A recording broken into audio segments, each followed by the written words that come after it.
वसुदेव सुतं देवं कंसचाणूरमर्दनं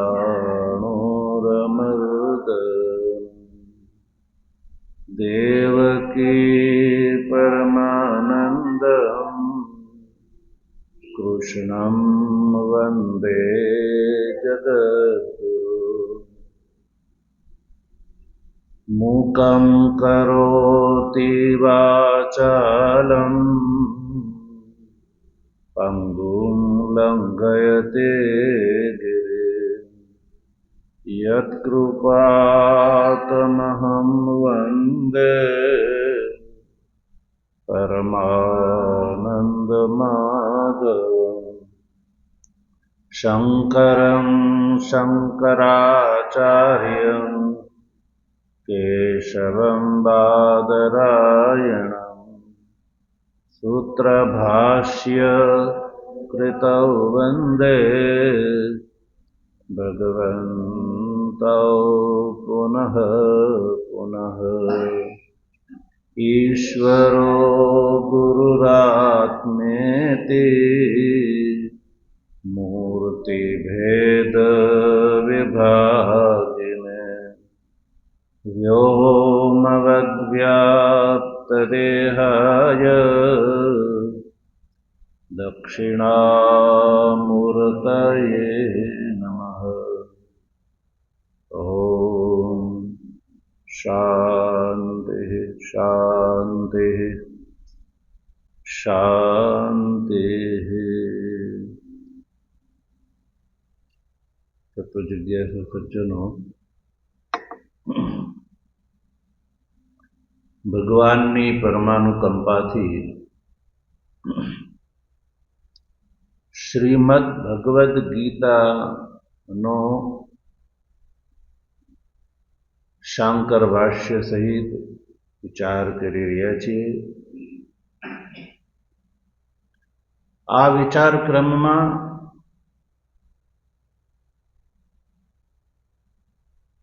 પ્રથમ અધ્યાય અને બીજા અધ્યાયના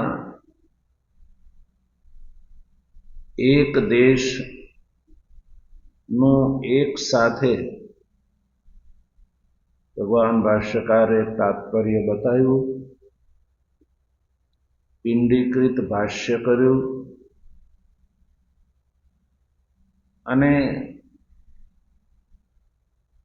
આ જે પ્રથમ અધ્યાય અને બીજા અધ્યાયના એક દેશ જે ગીતાશાસ્ત્ર છે એનું તાત્પર્ય બતાવ્યું કે શોક અને મોહ છે એ સંસારના બીજભૂત દોષ છે।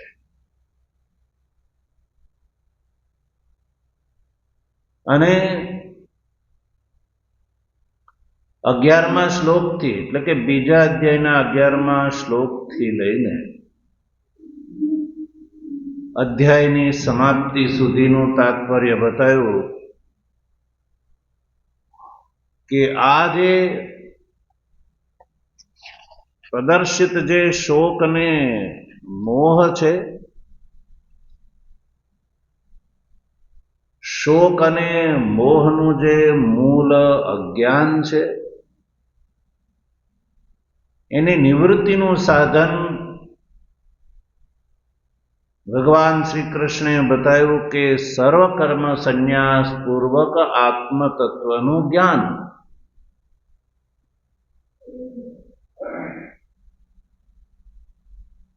બીજા અધ્યાયના 11મા શ્લોકથી અધ્યાયની ગીતાશાસ્ત્રની સમાપ્તિ પર્યંત જે ગ્રંથ છે એનું તાત્પર્ય છે કે આ જે શોક મોહ નું જે મૂળ અજ્ઞાન છે એની નિવૃત્તિ સર્વકર્મ સંન્યાસ પૂર્વક આત્મતત્વ જ્ઞાનથી થાય છે। ભગવાન શ્રી કૃષ્ણએ બતાવ્યું છે।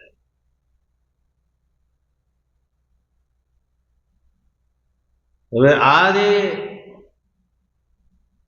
તાત્પર્ય જે છે એને દ્રઢ કરવા માટે થઈને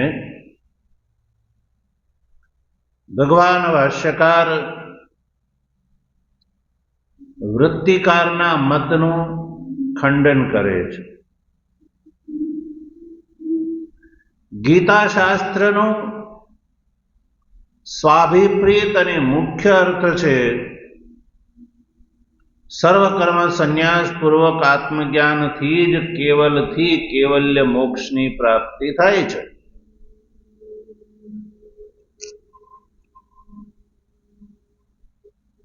આ જે સ્વાભિપ્રેત મત છે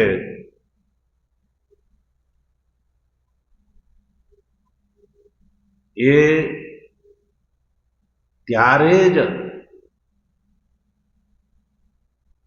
સ્પષ્ટ થાય છે કે જ્યારે વૃત્તિકાર દ્વારા અભિમત મત છે એ દૂષિત છે એ સિદ્ધ થાય તો. એટલે ભગવાન ભાષ્યકાર 11મા શ્લોકનું ભાષ્ય કરતા પહેલા વૃત્તિકાર અભિપ્રેત જે સમુચ્ચયવાદ છે એનું ખંડન કરવા માટે વૃત્તિકાર અભિમત જે મત છે એનો ઉલ્લેખ કર્યો. તત્ર કેચિદ આહુ એ ભાષ્ય ગ્રંથથી સુનિશ્ચિતમ ઉક્તમ ભવતી એટલા ભાષ્ય ગ્રંથમાં સમુચ્ચયવાદી વૃત્તિકાર અભિમત મતનું સ્વરૂપ બતાવ્યું અને ત્યારબાદ આ જે મતનું ખંડન કરવા માટે ભગવાન ભાષ્યકાર આગળ લખે છે તદ અસત. તદ અસત. તદ યાની સમુચ્ચયવાદ. સમુચ્ચિત જ્ઞાનથી મોક્ષ થાય છે એ મત જે છે એ અસત છે. અસત છે અર્થાત કે દુષ્ટ છે. એ દુષ્ટ છે, એ યોગ્ય નથી. કારણ કે કેવલ્ય મોક્ષની પ્રાપ્તિ તો સર્વકર્મ સંન્યાસ પૂર્વક આત્મજ્ઞાન થી જ થાય છે, અન્ય કોઈ ઉપાયથી નહીં. અર્થાત કે કર્મ સહકૃત યા કર્મ સમુચિત આત્મજ્ઞાનથી નહીં.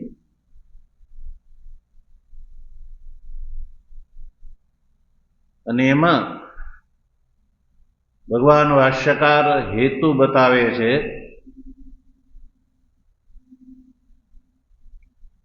કે જ્ઞાન કર્મ નિષ્ઠયો વિભાગ વચનાત બુદ્ધિ દ્વય આશ્રયો.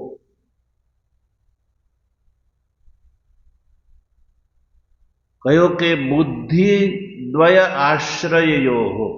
બુદ્ધિ દ્વય એટલે આજે બે બુદ્ધિ, એ બે બુદ્ધિને આશ્રિત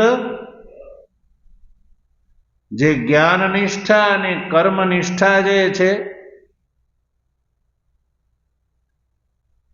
એ આ બંને નિષ્ઠાના ભગવાન શ્રી કૃષ્ણએ વિભાગ કરેલા છે. શું કર્યા છે? વિભાગ કરેલા છે.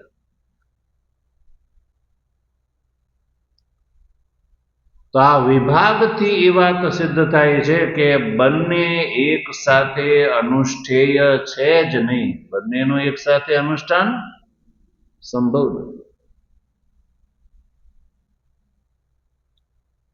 એટલે એ વિભાગથી એ નક્કી થાય છે કે ભગવાન શ્રી કૃષ્ણને સમુચ્ચય અભિપ્રેત નથી, કિંતુ સર્વકર્મ સંન્યાસ પૂર્વક આત્મ તત્વ જ્ઞાન એ જ કેવલ્ય મોક્ષનું કારણ છે, કર્મ સમુચ્ચિત આત્મતત્વનું જ્ઞાન નહીં. જો વૃત્તિકાર જે રીતે કહે છે એ પ્રમાણે જો ભગવાન શ્રી કૃષ્ણના કથનનો અભિપ્રાય હોત, ગીતા શાસ્ત્રનું તાત્પર્ય જો હોત, તો ભગવાન શ્રી કૃષ્ણ જે છે એ આ બે બુદ્ધિને આશ્રિત જ્ઞાનનિષ્ઠા અને કર્મનિષ્ઠા એવા બે વિભાગ ન કહે, અર્જુનને એ વિભાગ ન બતાવે. હવે આ વિભાગ વચન શું છે એ ભગવાન ભાષ્યકાર ખોલીને બતાવે છે. ક્યાંથી કયો વિભાગ છે એ વિભાગ વચન ભગવાન શ્રી કૃષ્ણ ગીતાના સંદર્ભમાં બતાવે છે. અશોચાન ઇત્યાદિના ભગવતા યાવત સ્વધર્મમ અપી ચાવેક્ષ્ય ઇતિ એતદ અંતેન ગ્રંથેન યત પરમાર્થ આત્મતત્વ નિરૂપણમ કૃતમ તત સાંખ્યમ તદ વિષયા બુદ્ધિ આત્મનઃ જન્માદિ ષડ્વિક્રિયા ભાવાદ અકર્તા આત્મા ઇતિ પ્રકરણાર્થ નિરૂપણાદ યા જાયતે સા સાંખ્ય બુદ્ધિ સા યેષામ જ્ઞાનિનામ ઉચિતા ભવતિ તે સાંખ્યાઃ. તો આ પહેલો વિભાગ બતાવ્યો. પછી બીજી બુદ્ધિ આશ્રિત વિભાગ છે. એતસ્યા બુદ્ધેઃ જન્મનઃ પ્રાક આત્મનઃ દેહાદિ વ્યતિરિક્તત્વ કર્તૃત્વ ભોક્તૃત્વાદિ અપેક્ષઃ ધર્મ અધર્મ વિવેકપૂર્વકઃ મોક્ષ સાધન અનુષ્ઠાન લક્ષણો યોગઃ તદ વિષયા બુદ્ધિ યોગ બુદ્ધિ સા યેષામ કર્મિણામ ઉચિતા ભવતિ તે યોગિનઃ તથા ચ ભગવતા વિભક્તે દ્વે બુદ્ધિ નિર્દિષ્ટે એષા તે વિહિતા સાંખ્યે બુદ્ધિર્યોગે ત્વિમામ શૃણુ ઇતિ. તયોશ્ચ સાંખ્ય બુદ્ધિ આશ્રયામ જ્ઞાનયોગેન નિષ્ઠામ સાંખ્યાનામ વિભક્તામ વક્ષ્યતિ પુરા વેદાત્મના મયા પ્રોક્તા ઇતિ. તથા ચ યોગ બુદ્ધિ આશ્રયામ કર્મયોગેન નિષ્ઠામ વિભક્તામ વક્ષ્યતિ કર્મયોગેન યોગિનામ ઇતિ. એવં સાંખ્ય બુદ્ધિમ યોગ બુદ્ધિમ ચ આશ્રિત્ય દ્વે નિષ્ઠે વિભક્તે ભગવતા એવ ઉક્તે જ્ઞાન કર્મણો કર્તૃત્વ અકર્તૃત્વ એકત્વ અનેકત્વ બુદ્ધિ આશ્રયોઃ યુગપદ એક પુરુષ આશ્રયત્વ અસંભવમ પશ્યતા. ભગવાન શ્રી કૃષ્ણએ આ વિભાગ કર્યા છે. વિભાગ ગીતાના સંદર્ભમાં આપણે જોઈ લઈએ તો આમાં જો નાની ચોપડી ગીતાની છે, પેલામાં છે નાની પીળી ગીતા પ્રેસ ગોરખપુરની. ગીતા પ્રેસ ગોરખપુર નહીં લાવો, એક બીજી અંદર હશે.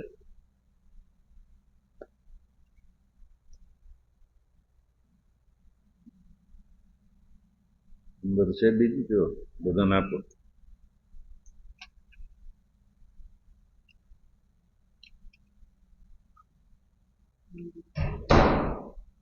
એ જુદા જુદા જે વિભાગ વચન જે બતાવે છે ને એનો આપણે પાઠ કરીશું.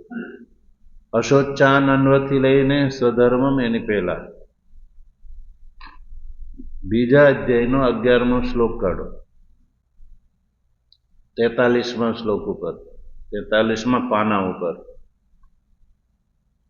શ્રી ભગવાન વાચ બોલો અશોચ્યાનન્વશોચસ્ત્વં પ્રજ્ઞાવાદાંશ ભાષસે ગતાસુ ન ગતાસુંશ્ચ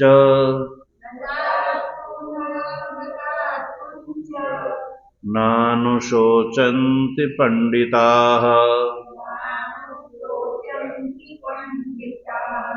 ન ત્વૈવાહં જાતુ નાસં ન ત્વં નેમે જનાધિપાઃ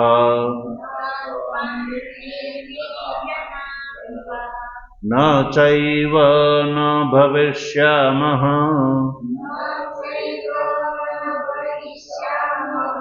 સર્વે વયમતઃ પરમ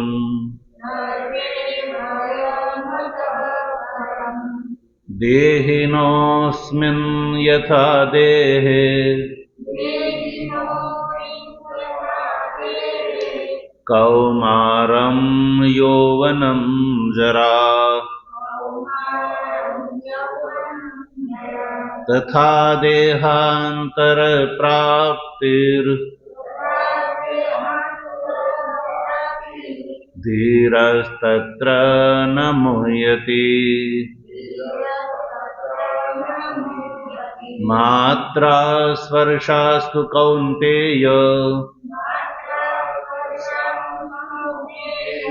શીતોષ્ણ સુખ દુઃખદાઃ આગમાપાયિનો નિત્યાં સ્થાંસ્તિતિક્ષસ્વ ભારત યમ હિ ન વ્યથયન્ત્યેતે પુરુષં પુરુષર્ષભ સમદુઃખ સુખં ધીરં સોમૃતત્વાય કલ્પતે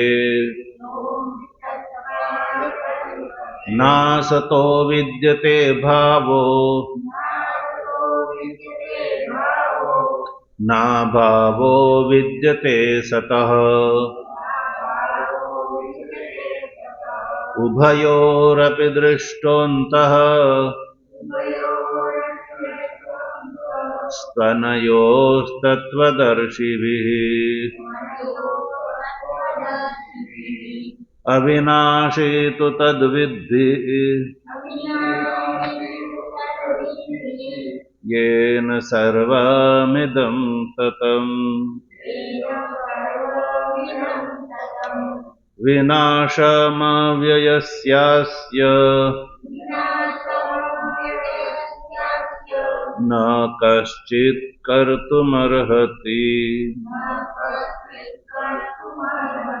अन्तवन्त इमे देहा नित्यस्योक्तः शरीरिणः अनाशीनो प्रमेयस्य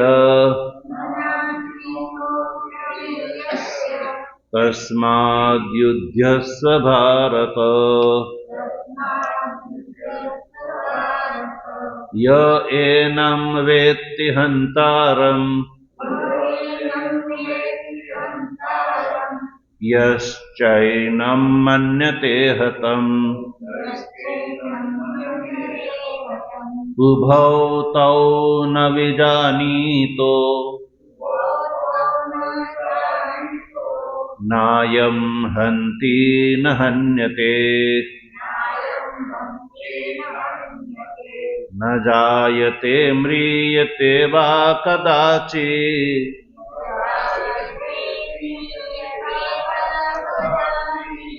नायं भूत्वा भविता वा न भूयः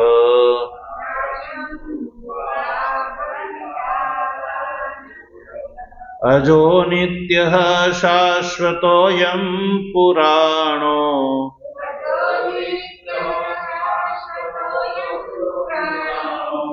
न हन्यते हन्यमाने शरीरे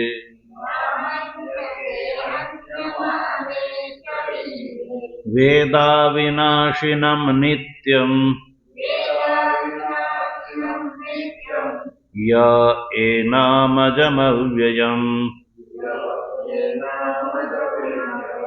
कथं स पुरुषः पार्थ कं घातयति हन्तिकम् वासांसि जीर्णानि यथा विहाय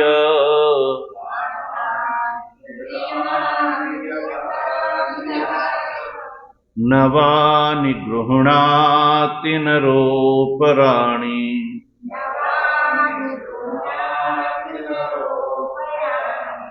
तथा शरीराणि विहाय जीर्णा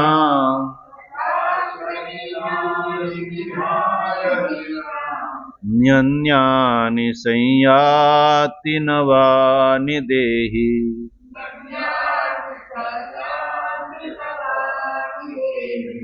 नैनं छिन्दन्ति शस्त्राणि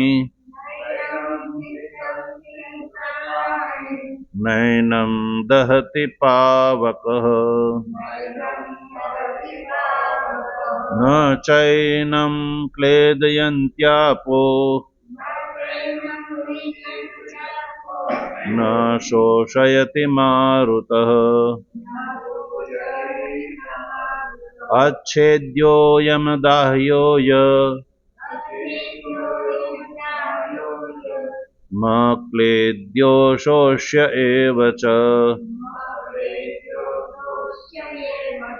नित्यः सर्वगतः स्थाणुः रचलोऽयं सनातनः अव्यक्तोऽयमचिन्त्योऽय मविकार्योऽयमुच्यते तस्मादेवं विदित्वैनं नानुशोचितुमर्हसि अथ चैनं नित्यजातं नित्यं वा मन्यते मृतं तथापि त्वं महाबाहो नैवं शोचितुमर्हसि जातस्य हि ध्रुवो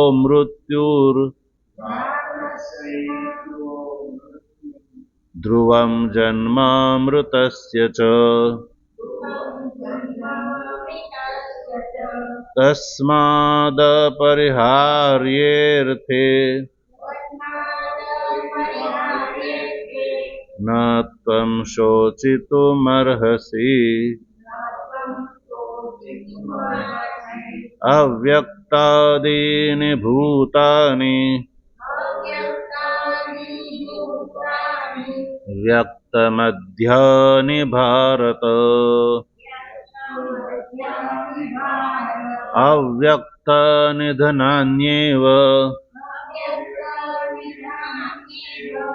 तत्र का परिदेवना आश्चर्यवत् पश्यति कश्चिदेन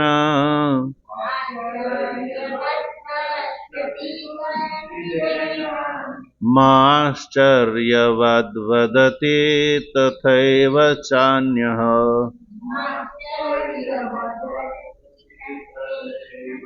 आश्चर्यवच्चैनमन्यः शृणोति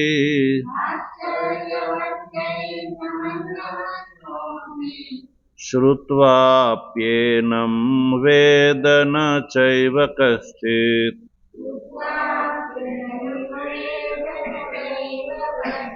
देहि नित्यमबध्योऽयम् देहे सर्वस्य भारत तस्मात् सर्वाणि भूतानि न त्वं शोचितुमर्हसि स्वधर्ममपि चावेक्ष्य न विकम्पितुमर्हसि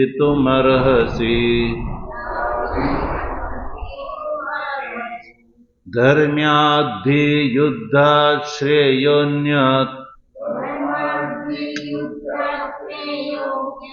क्षत्रियस्य न विद्यते यदृच्छया चोपपन्नम् सर्गद्वारमपावृतम् सुखिनः क्षत्रियः पार्थ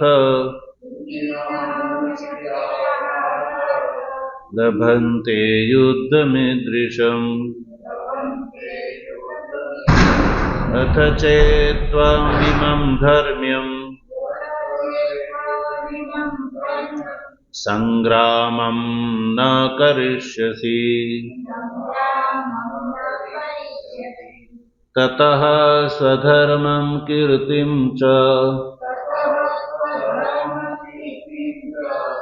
हित्वा पापमवाप्स्यसि।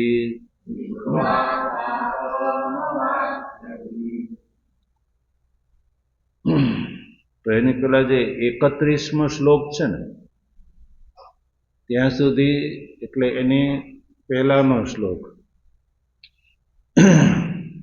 30મો શ્લોક દેહી નિત્યમબધ્યોયમ દેહે સર્વસ્ય ભારત તસ્માत् સર્વાણિ ભૂતાનિ ન ત્વં શોચિતુમ અર્હસि।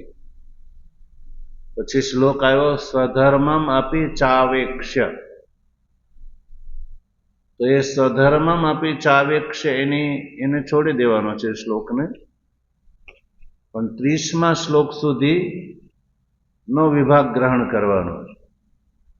હવે ભાષ્યમાં જો ભગવાન ભાષ્યકાર શું કહે છે, અશોચાન ઇત્યાદિના, એટલે કે 11મો શ્લોક શરૂ થાય છે અશોચાન અનવશોચસ્તમ, ત્યાંથી લઈને ભગવતા એટલે ભગવાન દ્વારા યાવત એટલે જ્યાં સુધી સ્વધર્મમ અપી ચાવેક્ષ્ય એટલે કે આ બીજા અધ્યાયનો 31મો શ્લોક સ્વધર્મમ અપી ચાવેક્ષ્ય ન વિકમ્પિતુમ અર્હસि, એટલે ઇતિ એતદ અંતેના ગ્રંથેના, એટલે કે સ્વધર્મમ અપી ચાવેક્ષ્ય એ ગ્રંથ સુધી, એટલે કે 31મો શ્લોક છે એ બીજા વિભાગમાં આવશે,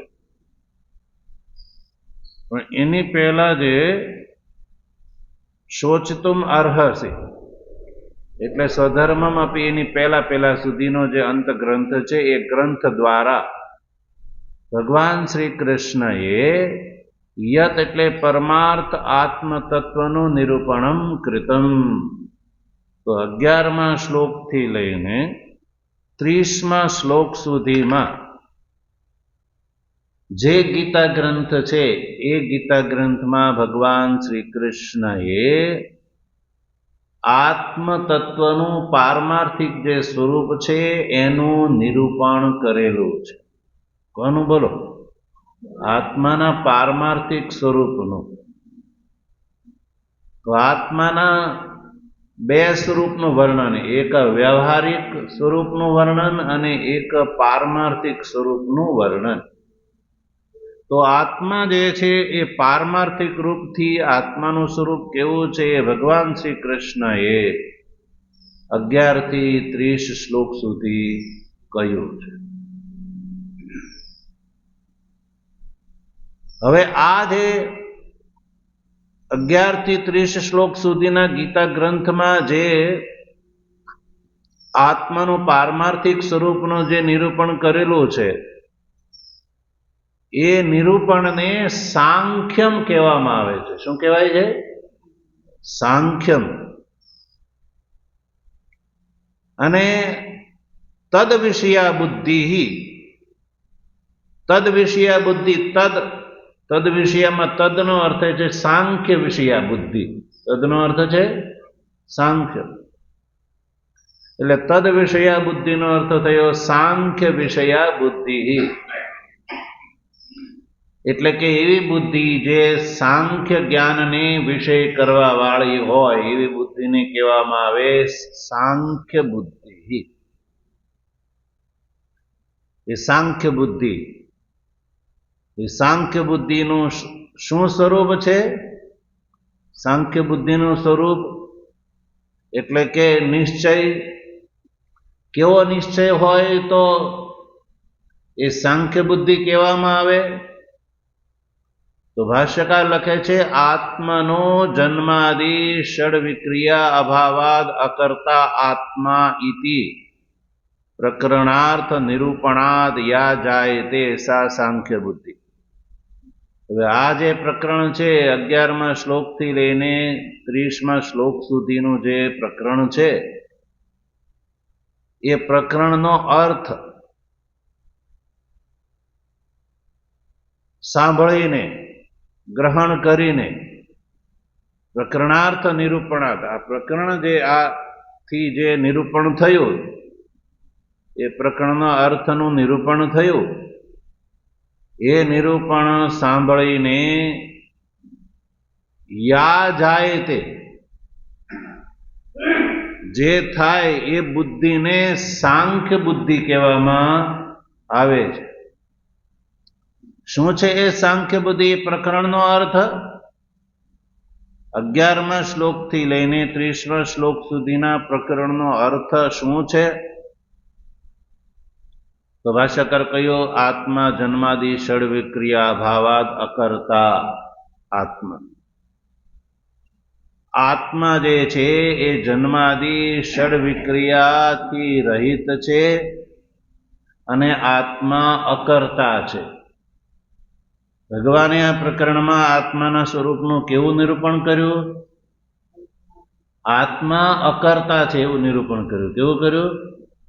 અકર્તા છે. આત્મા અકર્તા છે.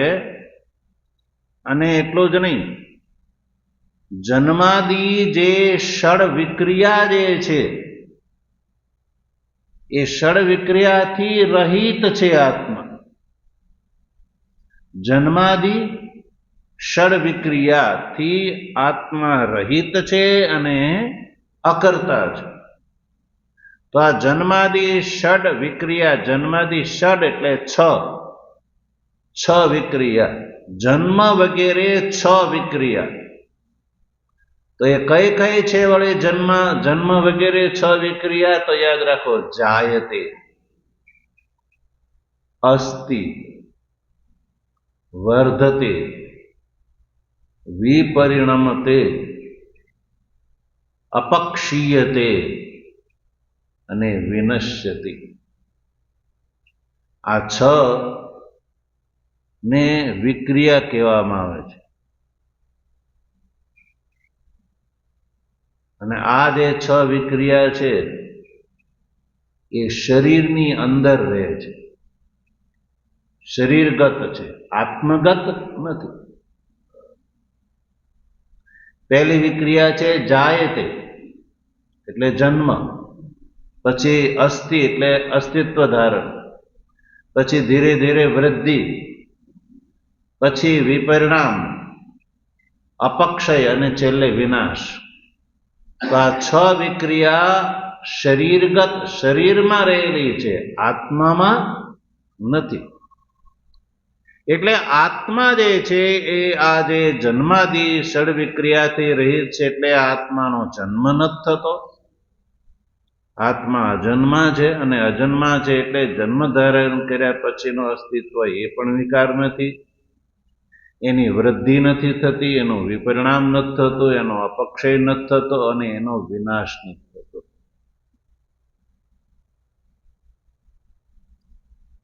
એ આ પ્રકરણમાં ભગવાન શ્રી કૃષ્ણએ બતાવ્યું છે. અને બીજું, આત્મા અકર્તા છે. આત્મા અકર્તા છે એ આ પ્રકરણનો અર્થ છે. સમગ્ર આ પ્રકરણ જેનો આપણે પાઠ કર્યો, 11માંથી લઈને 30મા શ્લોક સુધીનો પાઠ કર્યો, એનો જો અર્થ આપણે સમજીએ તો એ અર્થ એટલો થાય કે આત્મા 6 વિક્રિયાથી રહિત છે અને અકર્તા છે, એવું તમારા મનમાં જ્ઞાન થાય આ પ્રકરણ સાંભળીને. તો આ પ્રકરણ સાંભળીને આત્મા વિશે આવા પ્રકારની બુદ્ધિ થાય, એ બુદ્ધિને કહેવામાં આવે છે સાંખ્ય બુદ્ધિ. સાંખ્યનો અર્થ છે નિશ્ચયાત્મિકા. સાંખ્ય બુદ્ધિ એટલે નિશ્ચયાત્મિકા બુદ્ધિ, આત્મતત્વ વિષયણી બુદ્ધિ. અને તદ વિષયા બુદ્ધિ એટલે સાંખ્ય વિષયની બુદ્ધિ એને કહેવામાં આવે, આત્મતત્વ વિષયની બુદ્ધિને કહેવામાં આવે સાંખ્ય બુદ્ધિ. અને સા યેષામ જ્ઞાનીનામ ઉચિતા. આવી બુદ્ધિ જે જ્ઞાનીની અંદર હોય એ જ્ઞાનીને કહેવામાં આવે છે સાંખ્યા. એ જ્ઞાનીને કહેવાય છે સાંખ્યા. સાંખ્ય. તો આ પહેલો વિભાગ કર્યો, સાંખ્ય બુદ્ધિનો વિભાગ પહેલો કર્યો. અને આ સાંખ્ય એટલે જ્ઞાનીઓને લઈને 3જા અધ્યાયમાં ભગવાને કહ્યું, ભગવાન શ્રી કૃષ્ણે ત્રીજા જ્ઞાન યોગેન સાંખ્યાનામ કર્મ યોગેન યોગીનામ એવું કહ્યું. ત્યાં આ બંને બુદ્ધિના વિભાગ પાડ્યા છે. તો સાંખ્ય બુદ્ધિની વાત કરી. હવે બીજો વિભાગ છે, ભગવાન શ્રી કૃષ્ણ જે છે, જેના માટે યોગ બુદ્ધિનો શબ્દ પ્રયોગ છે, એના વિભાગનું સ્વરૂપ જે છે એતસ્યા બુદ્ધિ જન્મન, ત્યાંથી લઈને બતાવે છે. ભગવાનની કૃપા છે તો વિચાર આપણે આગળ કરીશું. ઓમ વસુદેવ સુતમ દેવમ કંસચાણોરમર્દનમ દેવકી પરમાનંદમ કૃષ્ણં વંદે જગદ્ગુરુ મૂકં કરોતિ વાચાલં પંગું લંઘયતે ગિરિં યત્કૃપાતમહં વંદે પરમાનંદમાધવં શંકરં શંકરાચાર્યં કેશવં બાદરાયણં સૂત્રભાષ્યકૃતૌ વંદે ભગવन्तૌ પુનઃ પુનઃ.